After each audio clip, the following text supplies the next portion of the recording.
So, welcome everybody. Today we are here with Christopher Delalonde, Master Sommelier, and we're tasting the Christmas classics of the Perfect Cellar tasting box, which includes 3, or if you order the bigger one, 6 wines. How epic is that? So anyway, I didn't even know. You didn't even know. I didn't even know. So anyway, I think it's going to be an interesting selection of a Pouilly-Fume, a very interesting Haut-Medoc, so Bordeaux, and a Rioja, which is a big classic. But before everything else, let's do this.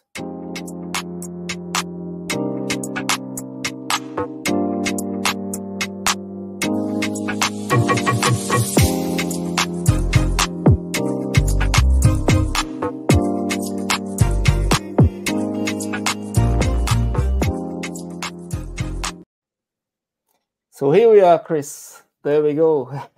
Cool video. The mic is yours. Cool video. Yes. Okay, so for a change, we start with white. Normally I like to start with red, but tonight I prefer to start with white because there's 2 reds, so it doesn't make sense. Domaine de la Croisée, Magma, Pouilly-Fume. So we are in the Loire Valley. A lot of people make the mistake. Pouilly-Fume, Pouilly-Fume. Fume means smoke in French, and smoke rises. So it means from the Loire, the northern part. That's how I always remember, and that's how I will always remember it. I never thought of that, but it's quite cool. Yeah, that's Fume. Fume is the northern part, so the Loire Valley, which is the longest river in France. Yeah. Not accessible everywhere. You can't really navigate it through that most of the part, but it's the longest river. Like the Danao is the longest river in Europe, but the Loire Valley. And Pouilly-Fume, as such, is basically the southern part of Burgundy, so Chardonnay. And then Pouilly-Fume, obviously, is Sauvignon Blanc. So that's best way to actually know Pouilly-Fume from Pouilly-Fume. Fume, rise, smoke rises, easy. Domaine de la Magma, it's a estate that is actually quite new. My research didn't really kind of come close to the end as yet. But it's an estate I've never come across. Magma, and the vintage is 2022. And there's so much to say about Pouilly-Fume, because Pouilly-Fume is it's 1,400 hectares. It's quite small. I mean, Sancerre is much larger. Pouilly-Fume is also divided in Pouilly-Fume and Pouilly-sur-Loire. So what is the difference? Pouilly-Fume is 100% Sauvignon Blanc, whereas Pouilly-sur-Loire is 100% Chasselas. Chasselas, the variety you find in Switzerland as Dorin, Fondant, Gutedel, whatever. So really not the same structure and the same flavor profile. But Pouilly-Fume lacks Sancerre has the same terroir structure. Terre blanche, caillotte, silex. What does it mean? Terre blanche is much more clay, so it's heavier wines that kind of age well, but usually lose a little bit of their freshness. Caillotte is a blend. You got a bit of sand as well, which brings, I'm talking about the soil, which brings a bit more flintiness, a bit more freshness, a bit more orientation to the wine. And you got silex, flint, which again brings a much more minerality into the wines in order for the wines to actually age in a style that takes oak into perspective. When I say that, it's because I'm thinking about an estate called Didier. So Didier was a good friend of mine. Unfortunately, he passed away, in 2008. But the story is more that he brought to Pouilly-Fume a dimension when it comes to actually vineyard management and really understanding and pushing. Before him, everybody was machine harvested, and then he brought hand harvest, selection, oak triage. I mean, the whole thing, is thanks to the new work and his vision, his pioneering of what he thought, and he absolutely distillate within the appellation. But today, unfortunately, obviously, his son has taken over, Louis Benjamin. But the appellation has really kind of followed up in what can be done in this soil. Pouilly-Fume is like Sancerre, it's like Chablis, it's like Beaujolais. It's like one of those appellations. The appellation is actually quite small, but you find the world throughout the world, the wine throughout the world, and you're thinking, how on earth that small place can produce so much wine that is actually everywhere? Well, personally, I wonder. But point being is that the quality can really be pushed up to a level. Obviously, you're going to have to pay for it. That's the ultimate part. Chris, sorry. On that note, you mentioned that they are everywhere, but Pouilly-Fume seem to be obviously, because of the size of the area, is a lot less available than Sancerre, for example, in the UK. Would that be true? I would challenge that. I would challenge that. Okay. I would challenge that because I mean, within the trade, at least Pouilly-Fume and Sancerre are coming both within the sort of the same amount of wine. Sancerre might be a little bit more elitist because Toth and the Vatan of this world, and Pouilly-Fume has maybe one big brand of sort of Baron de Hell, maybe Chateau Tracy, and definitely the Dagno family, but otherwise it's a bit more kind of hidden, even though there is some really good winemaker and terroir, more importantly, up there. But I think what here is important to talk about, funnily enough, is actually the vintage, 2022. 2022 is one of those vintage that was extremely difficult, extremely challenging, extremely demanding as where am I going? What am I going to do? What are the decisions that will change the quality of my wine and potentially the quality of the entire vintage that I'm going to offer to the world? And what those guys done at Domaine de la Croisée, it's actually quite amazing. And as much as I will talk about the flavor profile, but more what I will talk is actually the ability of this wine to age. I had a couple of glasses as I was testing it, and I came across a wine that was so sort of closed, tight, involuntary. It just didn't want to talk to me. It took quite a while of working it out and let it breathe and breathe and breathe to the point where I'm thinking, this is just a baby. The quality, the inner quality is just too. This is too much for that bottle to handle, if you see what I mean.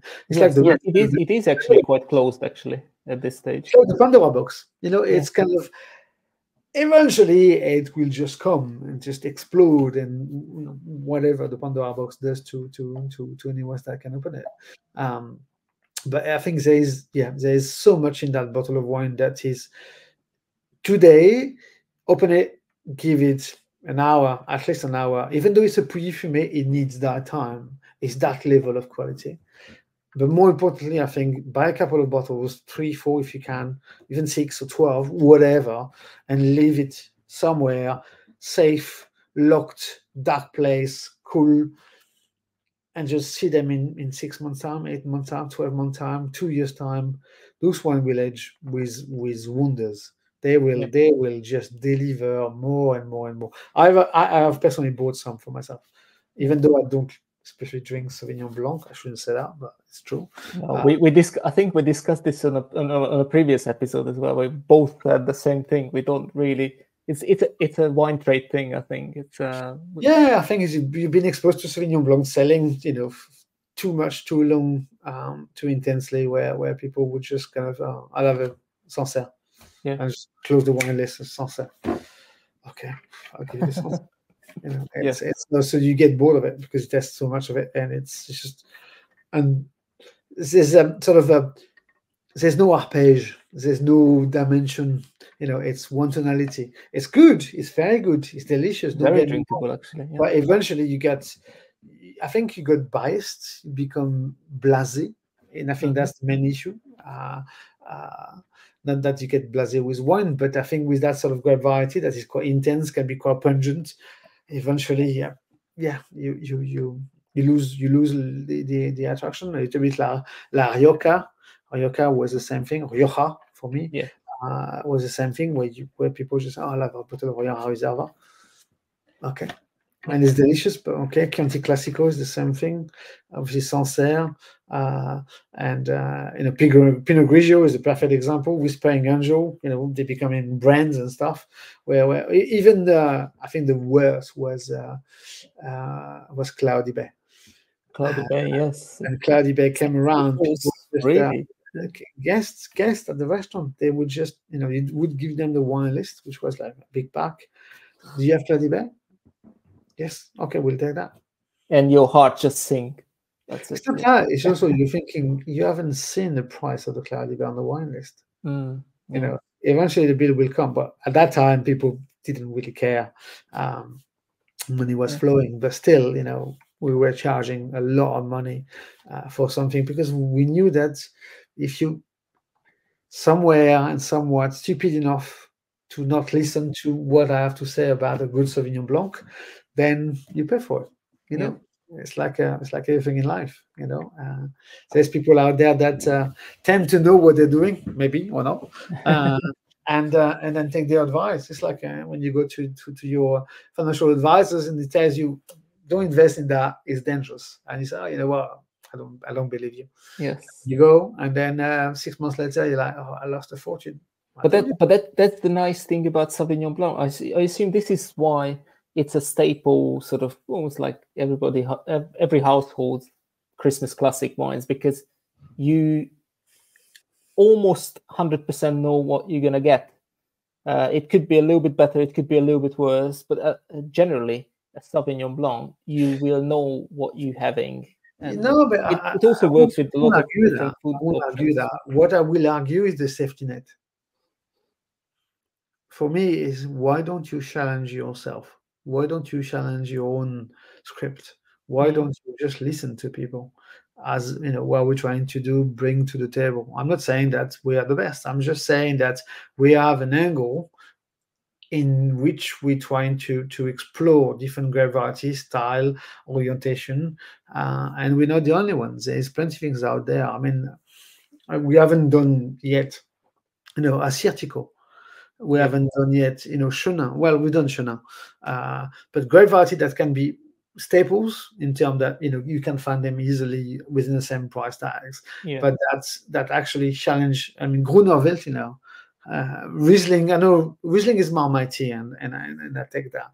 But in the world of wine, especially grape variety that you can find, and I'm talking about just by Europe, and as soon as you take even the Mediterranean with Croatia, with more importantly Greece, I mean the box literally, even Portugal with the Açores.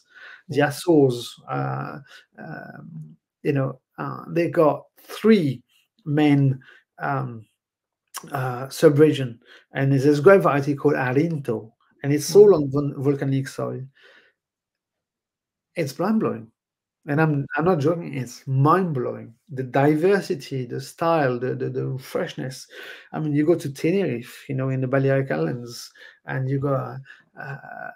Palomino, which is the grape of sherry, that is transformed and mutated over the years there, and then you've got wines that have freshness, dedication, beauty. Obviously, it's very small, high altitude, a lot of work, so the wines are not cheap, but what you get out of it, it's fantastic. Of course, everything is all about value for money, and also how much can you spend, and that I completely understand and I completely respect, because not everybody is crazy like me to explore, and more importantly, I think lucky as I am to be able to explore those ones, because I can test them as a professional, and that I respect entirely. But I think there's so much more to be discovered, put forward, than Sauvignon Blanc. But when a Sauvignon Blanc come to that level, I'm sorry, I can't let that go. I can't let it go. It's absolutely mind blowing, but it will be That's the only thing I would say. It will be today. Maybe for the Christmas offer, it's kind of buy a bottle, but open it like 2 hours before, and then you will have a Sauvignon Blanc that will rock your world. That's how I describe it. I mean, my tasting notes are fairly straightforward. As you know, I don't get corner. I won't do it. I won't say anything wrong here. I'll try not to say anything wrong. So the nose open up on mineral, stone fruit, unripe pineapple, wax green apple. Very muted with salted breeze, almost metallic. Feeling tamed and underdeveloping, shy. In the beginning, yeah. I beg your pardon? In the beginning, definitely. That's the nose. That's how I describe the nose. The palate plays another script with still unripe stone fruit. It develops with volume, weight, complexity coming from a fruit maturity to bring acid texture and body together. 2022's vintage outcoming its capacity to bring its fruit terroir expression and winemaking precision to harness, yet translating and mirroring a true gem. That's my words on that wine. Nice. I was mind blown. I was really mind blown. Yeah, it's a lovely wine. I'll give you that. It's a fantastic Sauvignon Blanc for someone that don't like Sauvignon Blanc, that has so much to say about any other grape variety. But when I taste this, I'm thinking. I think Perfect Cellar chose two people really badly because we both not really big lovers of Sauvignon Blanc here. But at the end of the day, I think the wine itself really speaks for itself. And I think that's the key. I think that's the key. I think, you know, as you said, trade people tend to be exposed to things that eventually get bored of. Yeah. I like to take an analogy, and I know a lot of people might not. It's not going to be a French car, is it? No. You like to go with French cars and Ferrari. No, it's actually a car driver. Oh, there's something to do with cars always, Chris. I mean, you are in the wrong industry. Because it's easy. Okay. And don't get me wrong, I don't care about car. I don't own a car. I know that, yeah. In London, obviously. But for me, Carson, is that his name? Carson? Jeremy Clarkson. Jeremy Clarkson. Oh, we are in dangerous territories here. No. It's nowhere to be talked about. In one way or the other. It's just that as a character, you like him, you don't like him. That I appreciate. But when it comes to driving, I think that guy I driven probably most of the cars in the world. The most expensive, the most brilliant, the most rubbish, the most whatever. And even though he's a great driver, I believe he's a great pilot because the way he handles things. I'm sure he is, yeah. And it's definitely better than me. But you become orientated. Even though you have to be partial, you somewhere lose a little bit that partiality. Know that German car will probably by a notch be better than French car. Oh yeah, big words from French. It's just that even though the handling might be better on that French car and German car, but overall, German cars says more because they're German cars, because people believe that they are more robust, and I won't challenge that. I own a German car, so and it's Volkswagen, the car of the people. You know what I mean? Yes. You can't go further than this. What I'm just trying to say is that in our industry, exactly, you become, I wouldn't say biased, but you get exposed to things that eventually gives you an opportunity and a window a window of reckoning that opens the door for me to this. Mm-hmm. And that's where exactly I want to go, and how I wanted to, and why I wanted to bring that.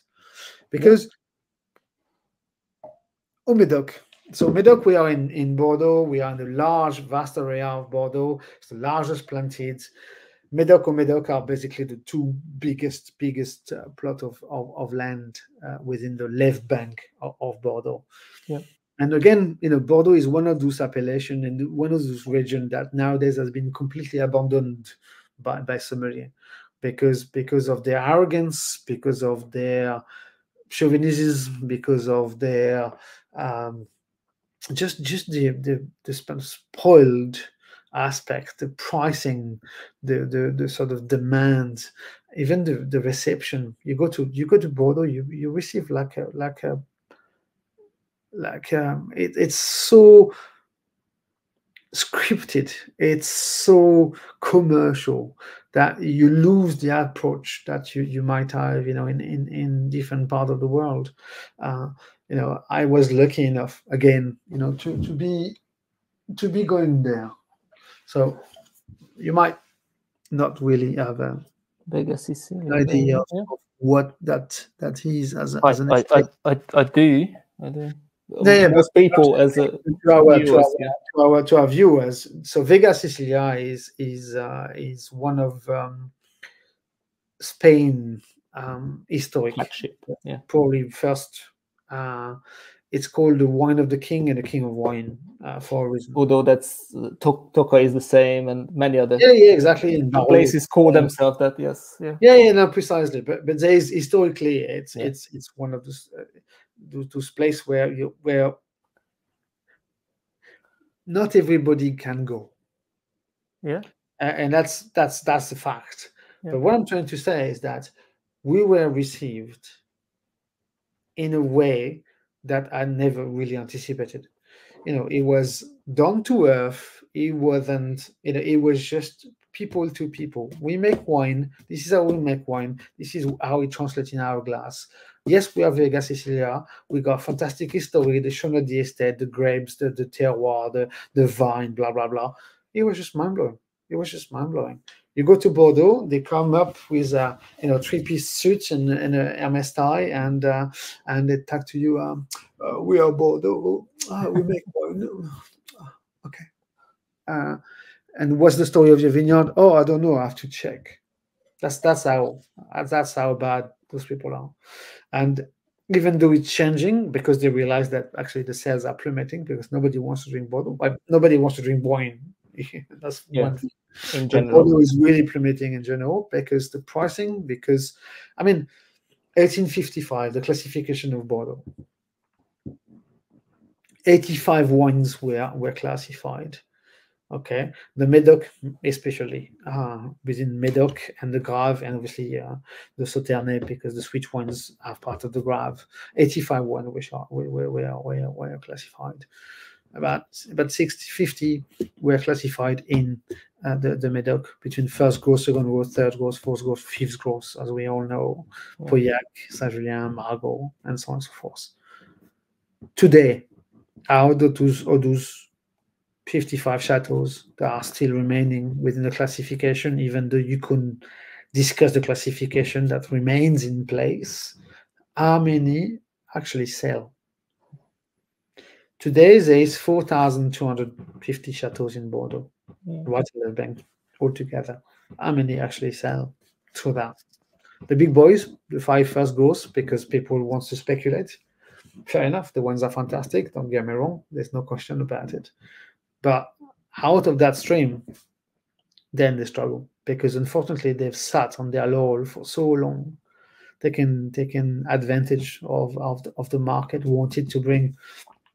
Okay, you will challenge the fact that it came up from the 1982 vintage Parker, blah blah. Now just forget about this. It's now 40 years ago. So it's just about the attitude of Bordeaux in general. They're not welcome. They're not welcoming. They're not warm. This must be changing, though. Because it is changing, and I'm not throwing the stone at anyone. I'm just saying that unfortunately they lost the attention. Some people will drink claret still. My grandparents, my uncles, they drink Bordeaux. They drink nothing else because they love Bordeaux. They love the blend. They love the space. They love Bordeaux. It's safe, like people would drink Rioja or Sauvignon Blanc, as we spoke about. Yeah. But as a bunch of sums, from the floor, from with experience, it's a region that lost the shine, lost the attract, lost the approachability. You feel that you're not welcomed. It's fine. We have a market. We don't need you. That's basically how we felt. And now they're like, oh well, sommeliers, where are you? We haven't seen you in a while. Well, I don't really want to go there. I'm not that interested because the ones are almost everything tastes the same. So I come up for this because fortunately things happen, and things happen for a reason. That you taste one and you're thinking, you know what, actually things are changing. And fortunately or unfortunately, I mean, in this case, it's actually quite unfortunate. Mille. So Sophie and David Four. So David Four basically, his parents had 1.5 hectares. So I mean nothing in the Saint-Emilion area. And when David was 9 years old, his parents disappeared as they had a car crash. So I mean, tragic story. Don't get me wrong, tragic story. But anyway, it came around, and then eventually went back to the estate, run it around across, married Sophie, and then built and bought few estates beside. And that's one of the things with Bordeaux. You can buy the next chateau and then call it your own chateau. You can have a name of a chateau and then change it to another name of chateau. I mean, I always found that funny, but anyway, yeah. Yeah. I find that a little bit politically incorrect, but that's so you wouldn't be able to do that, anywhere else, but in Bordeaux you can, as such. So now it's about 10 hectares. It's all organic, and Cabernet Sauvignon dominates the blend with Merlot and Petit Verdot. Interestingly enough, because Petit Verdot makes a comeback given it's a very taciturn grape variety, so it doesn't ripen easily. But now with climate change, it's one of those grape varieties you see more and more and more and more. From 5% you see 6, and then 7 and 8 every year. It climbs 1%, 2%, and even I believe it's introduced in Portugal as well, isn't it? If I Petit Verdot, maybe, I don't know. I would say it's the opposite. Is that Bordeaux has accepted and taken Alvarinho as one of their wet grape variety. That's true as well. Yeah, as their one grape variety, as to see to combat the climate change issues. I'm sorry. To combat the climate change issues. Yeah, exactly. They want to see each other they want to try to find a future, because Merlot is an early grape variety, an early ripening grape variety, and nowadays with global warming, I mean, it's like they're going to have to harvest it in June in order to maintain that freshness. If you harvest even in end of August, it's just too jammy. And doesn't bring anything but lush and no backbone and no structure, and the fruit is jammed and boring. So what do you do to combat that? You harvest it early, then you harvest your Cabernet where it's ripened, and you add something that's got a lot more backbone, which is Petit Verdot. Yeah. And potentially you go back to the classics, Malbec, Carmenère, which are, as we all know, originally from Bordeaux and the southwest of France. They made their life in Argentina, respectively, and Carmenère in Chile. But originally they're from Bordeaux. So I think it's interesting, things to come. But it's all stainless steel. It's all classic winemaking. They didn't reinvent the wheel, and that's not what they're trying to do.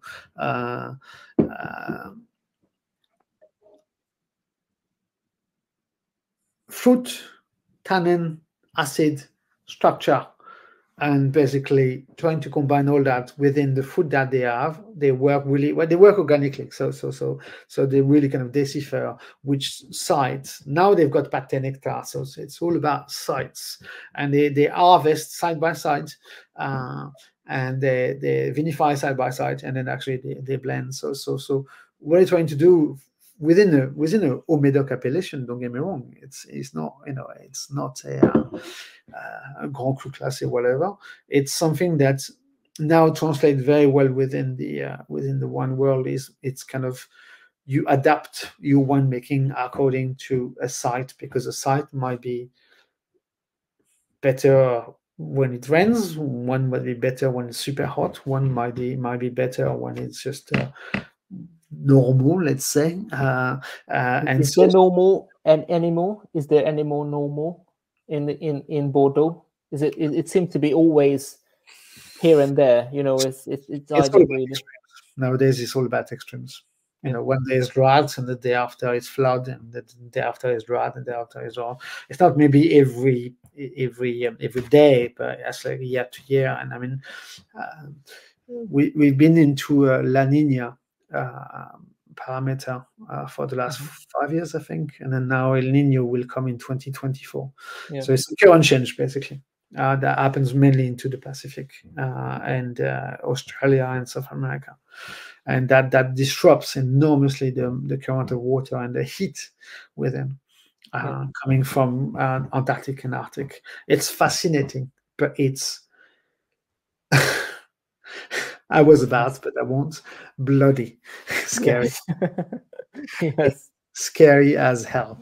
Like put it together, in a nice way. It's very, very scary, because the flow of water, how the hot water rises, and the nutriment and so on and so forth. So the fauna and the flora, and more importantly, just the weather pattern, how it affects and how it disrupts extremes. It's wow. Yes. And it's everywhere. And that something new. Part of that is the wine world as well, obviously. And obviously it will affect enormously wine production in next year and the year after that. The Haut-Medoc is prone also, because being so close to the ocean, even though La Nina is now the other side of the world, it also affects tremendously the rest of the different currents because it's all water based. And every single ocean is connected to each other in one way or the other, and different seas are all connected. There's no, I'm in a part of La Mer Noire. Everything else is connected. You know what I mean? So it is really, really interesting. But Bordeaux, I mean, it's in essence it rains in Bordeaux every day. The cloud coverage, the lack of sunshine and so on and so forth. But as soon as you clear out and then you got massive sunshine, the place is not able to handle it. Even though there's lots of water, it's not able to handle it because the soil have been so much drained. So now they almost struggle to retain water. Gravel is not supposed to retain water; it's supposed to retain heat. You know what I mean? So as soon as you got too much heat, the water, they just don't know what to do with it. Yeah. So it's fascinating once you started to really get into that diversity of soil and historic and so on and so forth. But I mean, not losing the point within what those guys have done within that vintage of Haut-Medoc in 16. I mean, 16. I mean, come on, guys, 16. What started with fear turned around with a hot summer days, but cooler nights. So how do you translate that? Basically, it was like, oh, what are we going to do? And basically, hot days, cool night. What does that do? Maintain the acidity, get your ripeness slowly but surely. Maintaining the acid level in the fruit for a better balance. Top maturity achieved with ripe tannins at harvest time. That's exactly that. 16 is one of those vintage that nowadays sings. The wines are shining. They've got that balance, they've got that streamed, they've got that purity, they've got that power. But again, as you know, it's all about acidity, freshness, and precision. And again, those guys, by not purging too much into oak, not working too much the wines, just making things that just work. in all honesty, this is delicious.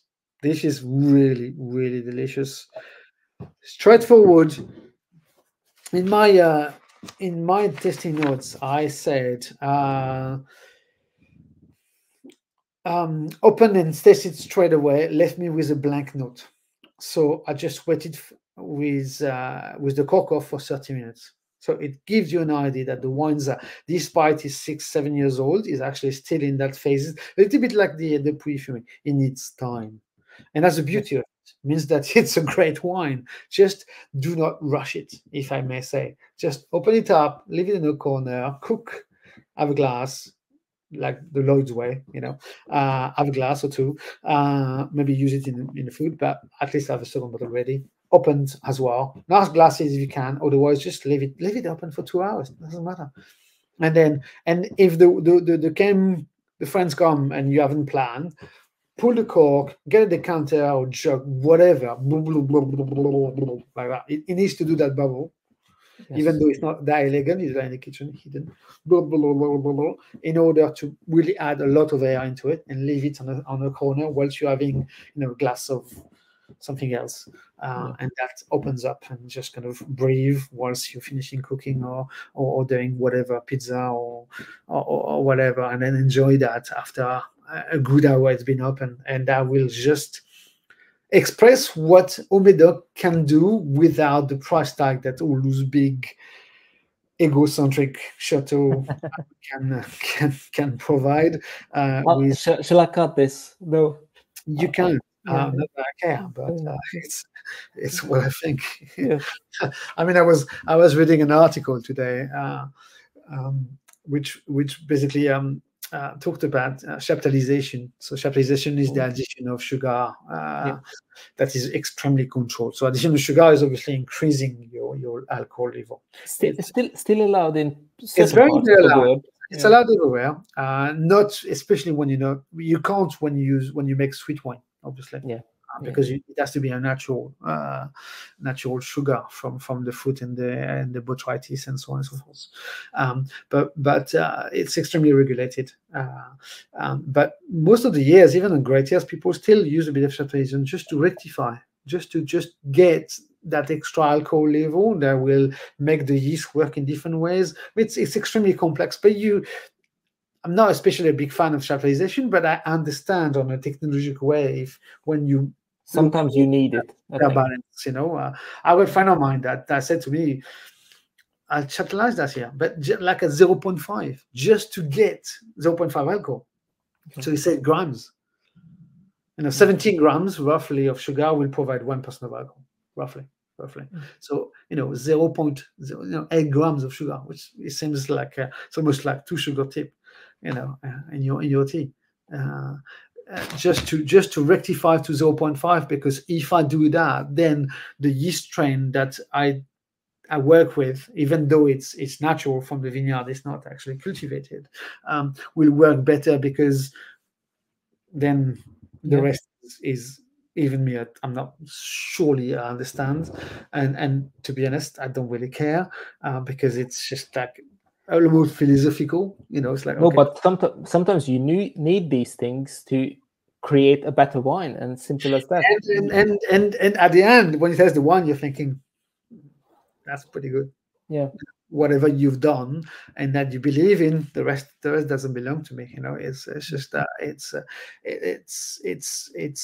winemaking that can be super complicated, that can be very hands off, but there's loads of things that you can use nowadays, technique wise, in order to balance and almost design your wine positively or unpositively.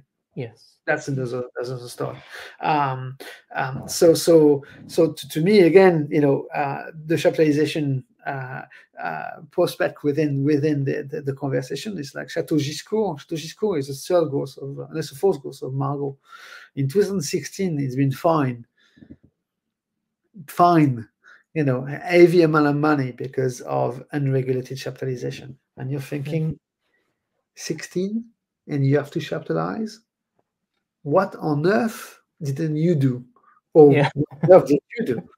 You know what I mean? It's kind of doesn't make sense. It just doesn't make sense. I remember in 1992, when I was very young, Chateau Pichon Comtesse, same thing. Pichon Comtesse, second growth of Pauillac. Big name, yeah. Find big time, because they are oenologists at the time, couldn't do the math, and then got it really wrong with chaptalization, and they got hammered like big time, as a no, this is all goes into either Van Pays or Van Table or whatever. It can't be called Pauillac. It can't be called Pichon. That must be devastating when your Pichon goes into Chateau for the owner, for the winemaker, and the enologist is kind of, oh, blimey, man. Yes. Exactly. What did I do the day before? What did I drink? I couldn't do the math. I mean, for God's sake. Exactly. I mean, excuse my French, for blimey, it just doesn't make sense. Anyway, don't get me started. I love this, especially about Bordeaux, because I find them, quite easy to poke. What I tasted here, actually, it was funny, because I opened it. It's probably now about an hour, maybe an hour and a half, when I opened this bottle, and it was very close, very blank, and then it was almost like that sort of like slightly wet earth type of style, but like loads of like jammy fruit. It didn't feel too much imbalance, but now it started to taste like an actual Bordeaux. I almost said Margaux, but it's an actual Bordeaux now. So quite an interesting, quite a good wine, actually. Lovely wine. I've noticed it goes like after 30 minutes of opening it, and even though the first glass didn't really kind of come across, then it started to open with cherries, crème de cassis, capsicum, black pepper, herbal, and floral notes, whole intertwined come to mind, with spices from oak and ripe tonality of fruit. Still tight, but from complexity and concentration. This is what it is. It's just that there's quite a lot of layers. There's a lot of things to decipher, but it still doesn't really want to give so much, because it's still a baby, even though the interlacing, the layering, again, the winemaking is actually brilliant. Putting one together that has so much, but that still come together slowly but surely. On the palate, red and black fruit and berries, cherries, plums, blackcurrant, white blueberries, floral notes also, hibiscus, as well as mint that left the mid palate. The concentration adds a lovely weight on the palate with spices from oak and some chocolate. So, after maybe about 45 minutes, you start to get that expression that comes to life as such. You start to really deliver, gives you all the impregnation of the grape variety, Cabernet Sauvignon, Merlot, and Petit Verdot. The chocolate is definitely Petit Verdot. The red fruit is definitely Merlot, and everything else is basically Cabernet. So you kind of translate within the palate that the wine is coming to fruition, that the wine making, because even though you got a bit of spices from oak, it's all about the decision made with that vintage to harvest, to arson, really all the different characteristics that you can actually put in that bottle that actually today translate within the quality that we get and the drinkability. It's so harmonious. Even though it's a big baby, it's a young baby, there is so much in these wines. There's so much layers. It's brilliant. It's really, really brilliant. And again, coming from someone that do not really drink Bordeaux, on a daily basis, maybe that's sort of the key for me to come back to it, because it's delicious. It's brilliant. It's brilliant. For me, it was just in the beginning. It's more that dark fruit element, and then now it's coming into that sort of more into that red fruit element. For me, the key into this one is the fact that when you open it, it doesn't give you anything. Yes, it felt jammy. It felt a little bit too much. Yeah. Secret and so closed down and so yeah, so it's like secretive and strange in a way, but no, in a bad way. Just someone that you want to decipher, someone that you want to get close to, but it's step by step. It's almost like that with this wine. It's kind of, I want to understand you, but how do I do to go through those steps? What's the steps do I have to take in order to get to your core? Because when you are at the core, it's brilliant. It's delicious. It's really. I really shouldn't say this because obviously we should be tasting from this box. I'm not going to cut it. It's true. We should be tasting from this box. Well, at the moment I'm tasting it from the bottles. But the whole idea with this Haut-Medoc is it's a brilliant Christmas cooking wine, and it's not. It sounds really bad because it's not a cooking wine. You're not supposed to pour this into your whatever pasta dish or whatever. But what I mean is, like, you open it up, you start cooking and waiting for the guests to arrive. And then when the guests arrive, it's actually in perfect condition. I think in a few hours. It goes beyond that. It goes beyond that, It's basically, that your Christmas cooking will probably be about 4 or 5 hours. Probably by the time you can open 3 market, blah blah, and you start to do the carrots and do that and do this and blah blah blah and do the juice, whatever. I do the cooking at home for Christmas, and my second half is vegetarian, so I have to be very careful with everything I do. My kids are not, and I'm definitely not, but everything else is vegetarian, so it's almost like two stove, almost like 2 stove. Yeah. Trust me. So what I'm trying to say is that you actually open that an hour before you start, and then whilst you're cooking, so you start by 9, but by 9 obviously you're not drinking, you're finishing your coffee. But then you open it at 9, and then by 11 when you're thinking, what, it's been 2 hours already and I am sweating because I've done all this and all the cleaning of the peeling and then peeling and then cutting and then goose fat and then olive oil, obviously, because I can't use goose fat for the vegetarian, and then oven and cleaning this and blah blah blah blah blah blah blah blah. So at home, for Christmas we're going to be 6. It's not a lot, but it's 2 vegetarian versus 4 non-vegetarian. So it's obviously a lot more un-vegetarian, but I still have to cater for those people. Let's call them that way. Even though most of the talking about family here. Come on. No, I love it because I think it's so respectful, and it's and I take great care of that. I think it's also good fun because it's quite challenging and mathematical, but it's great. Point being that it's 11 o'clock and you're thinking, what, I deserve it. When you have a glass of wine, put it aside. You don't drink it yet. You let it. You finish your coffee, probably your 3rd or 4th coffee, and then eventually you put your nose, and then it's midday, and you're thinking, okay, we're not eating before 3 anyway. Everything is almost done. It's starting to cook right, left, and center. Blah blah. The turkey. We don't do turkey anyway. I'm French, so we don't do turkey. But as you know, I'm French, by the way. But blah blah, everything is in the oven, small, blah blah blah, and then you start to have that glass of wine, 2, 3, 4 glasses, and then by the time basically you sit down at 4 o'clock with everybody, you had your own bottle of wine. You feel like a god. You're thinking, it was all worth it. I worked my bum out.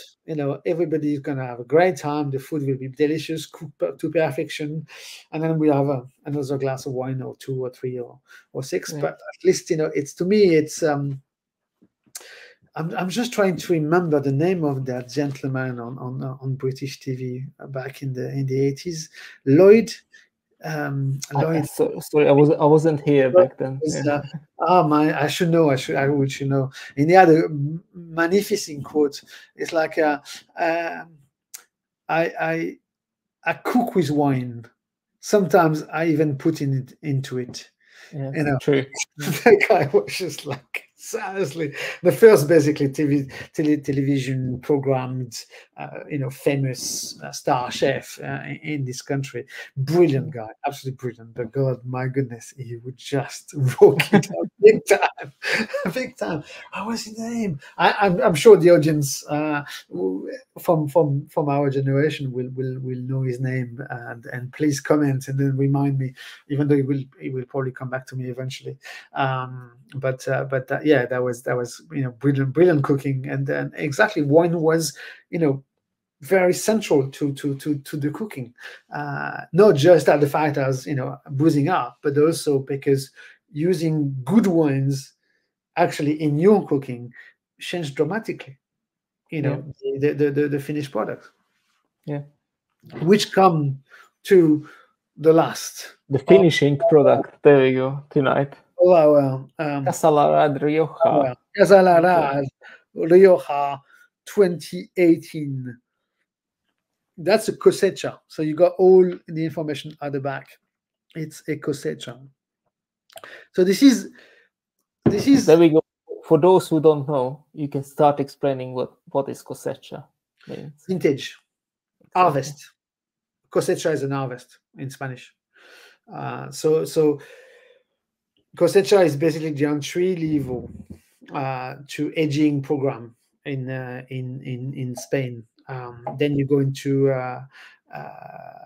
Reserva and then Grand Reserva. So cosecha is basically 12 months. Well, it's basically the regulation.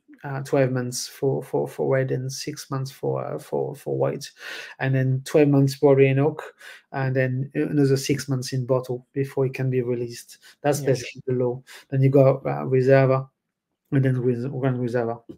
So it's 2, 3, 5 in terms of years. 2 years, 3 years, and then 5 years for Grand Reserva, and that decrease for 1 year for white and rosé. What's with the percentage of oak and bottle aging is becoming more balanced, because they realize that if those wines are exposed to air for such a long time, especially in big vessel like 600 liters, even though Grand Reserva will only be releasing top vintages, eventually the ones will not take it. It will reach its peak. It won't help their financial prospects. Balance. No, exactly. And then there's no much point to release a wine that is just really tired to a certain extent. But what I'm trying to implement here by the fact that it's a cosecha is that Casa Larad, that's, I mean, you can tell it's big bottles, quite heavy. It's worked in a way that is extremely instrumental. It's actually quite it's very modern. I'm not going to say I'm not going to go in the direction it's a style that you like or a style you don't like. It's not that Marmite. It's very Rioja-like, with an orientation that they are very good at, in terms of this is what they do and people love it. Because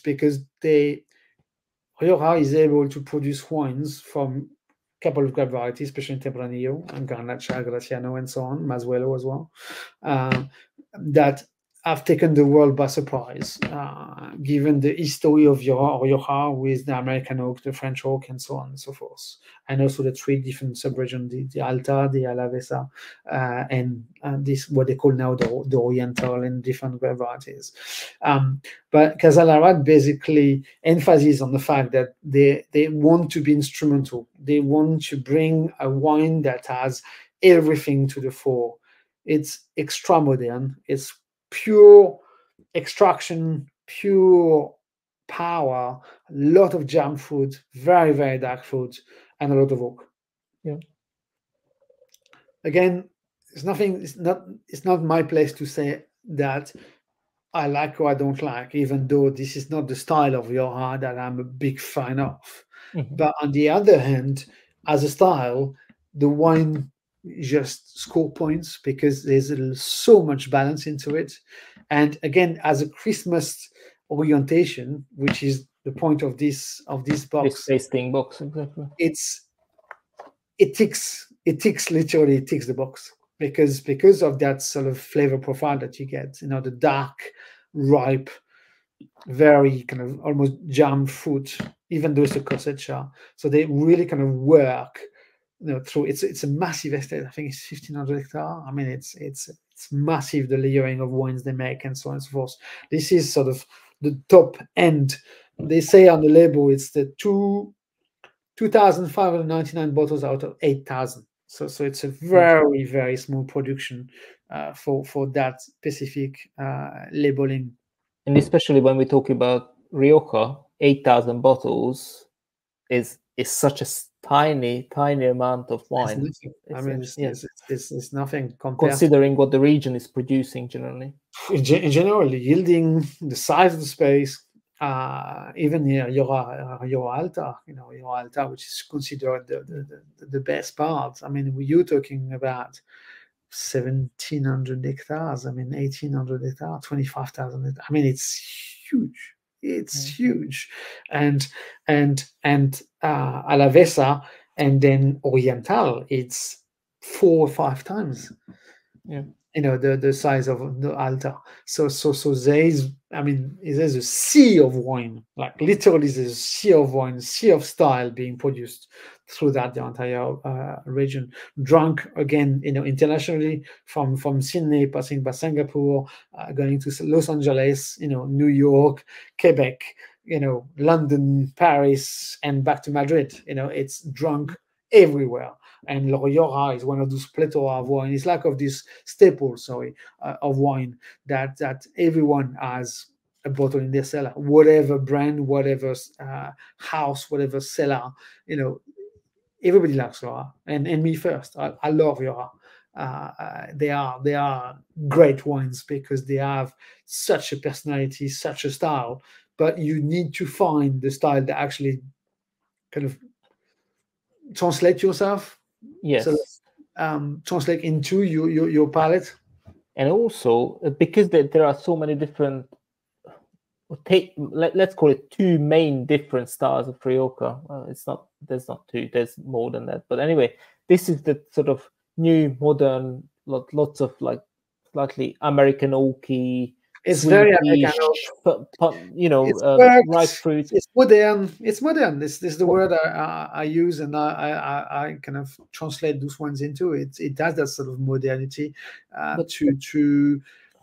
to kind of cater for a certain type of palate and a certain type of guest. And I'm not to criticize Chris, any. Sorry, Chris. Just and on that note, because you're talking about guests, in terms of food wise, what would be the best type of food with this type of?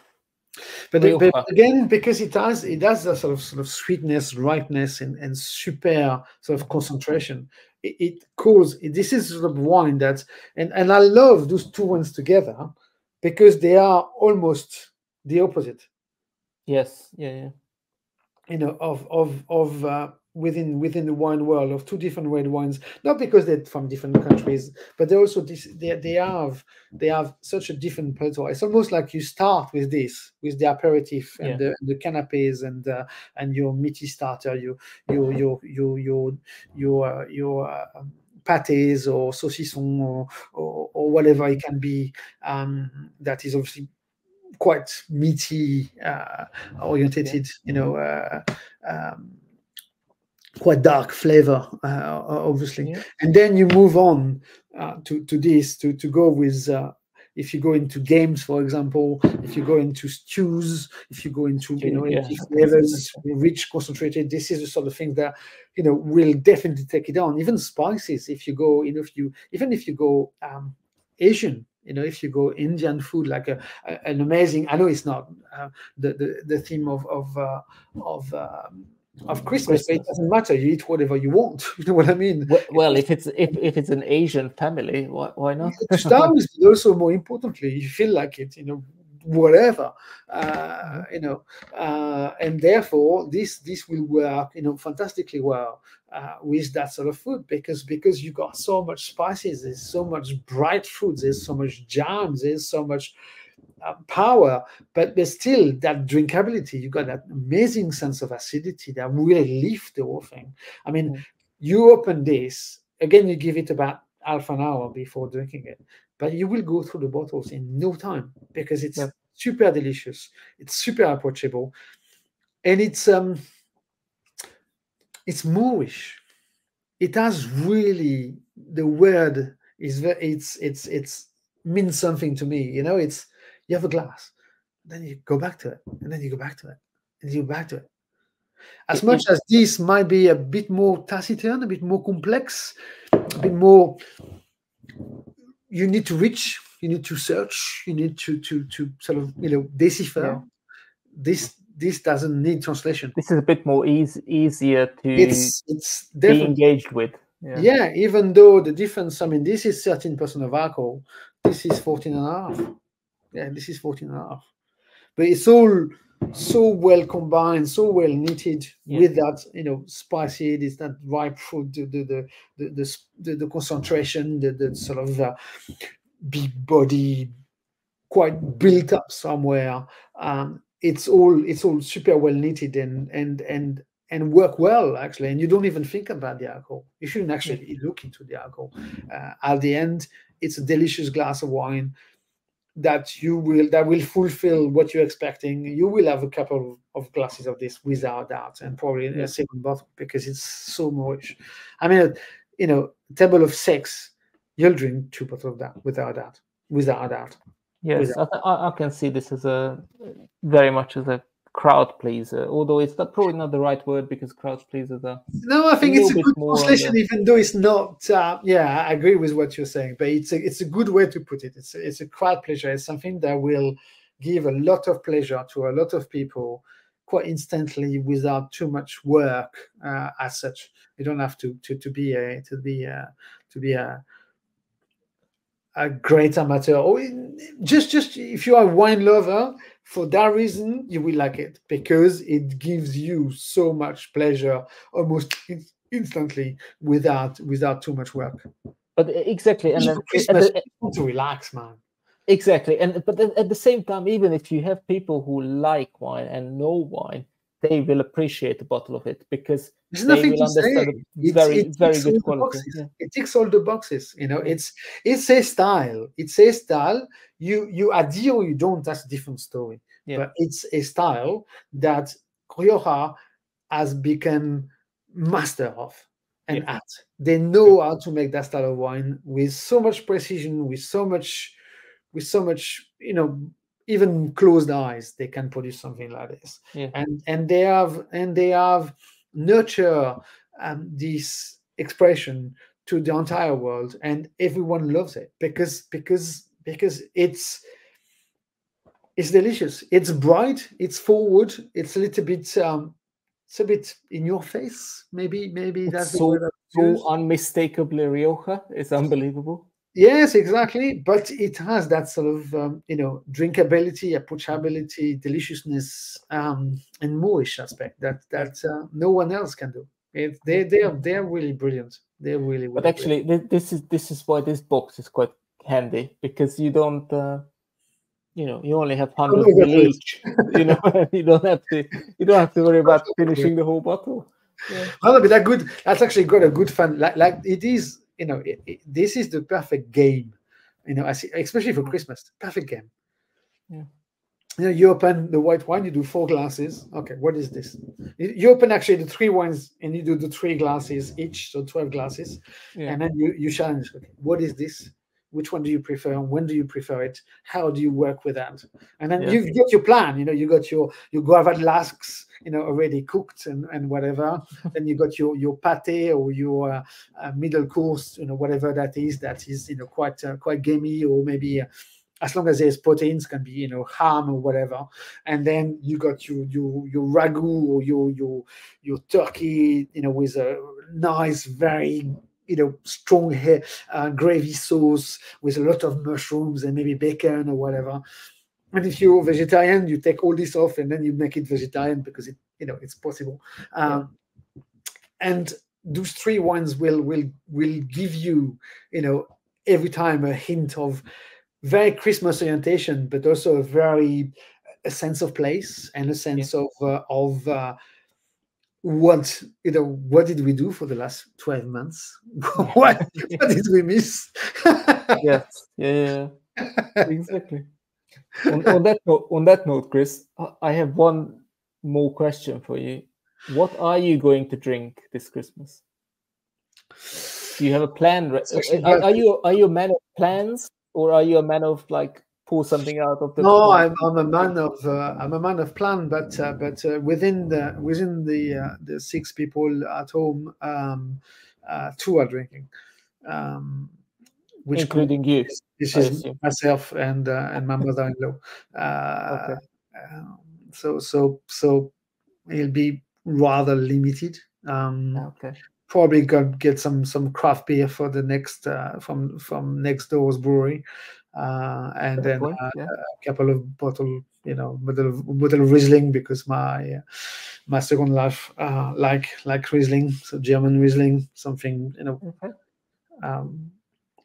Spätlese style, and then a bottle of red, something quite standard, a nice Barbera or something. So so you're not the classic Christmas Chris Delalonde Master Sommelier. You are the Spätlese Riesling and Barbera Chris Delalonde Master Sommelier.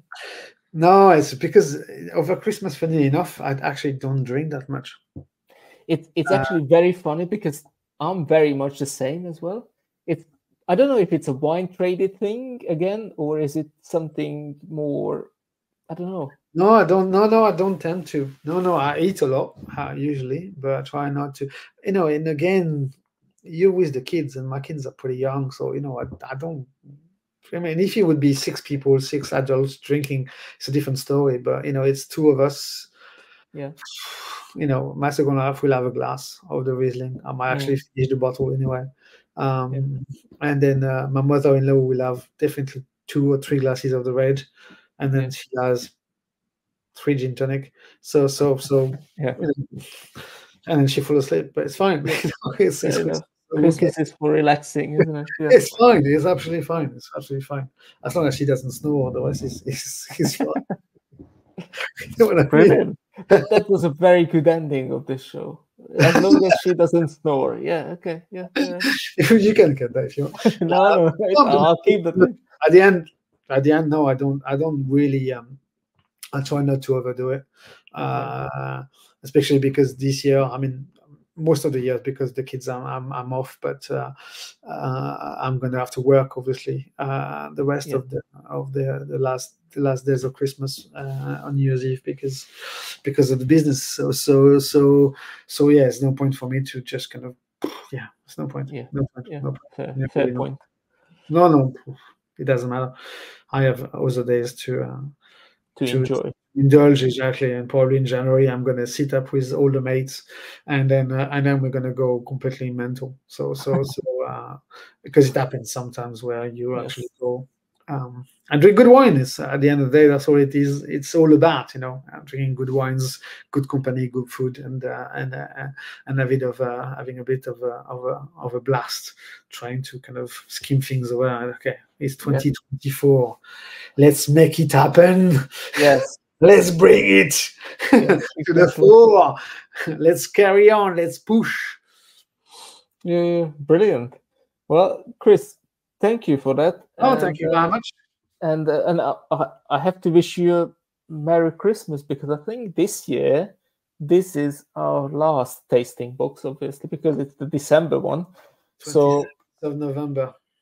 And then we move into the new year with some new ideas again, and hopefully bring them to life. But nevertheless, I think come on, boys. Yes, this show will continue. CEO of the company, obviously, owner, founder, CEO, chairman. I mean, the big man. But he always has plenty of ideas. So come on, boys, bring us forward. So anyway, Chris, thank you thanks for very much. Good to see you guys. Thank you, Csaba, for the conversation as usual. Even though I was pretty dry tonight. Yes, the tasting. you tasted everything in advance too. Yeah. So it was much quieter on my We side. we could actually sell this idea that we actually sent you empty bottles without the corks in, and it's just, I mean, that's the thing is, yeah, is that I can show to everybody that I do not drink on a daily basis. It's money saving, Even though I would or I could, I actually Yes. don't, because well, those are empty, and trust me, they are very empty. Well, there's a bit left there, so I can't really put it upside down. But yeah, it's the same thing. The drop left at the bottom. But I tasted those wines and then created all the different tasting notes, and it's going into Alesia. Yeah, Alexa and YouTube and everywhere else. Yes. If you're not born off with my intonation and my accent, I'm afraid there's more to come.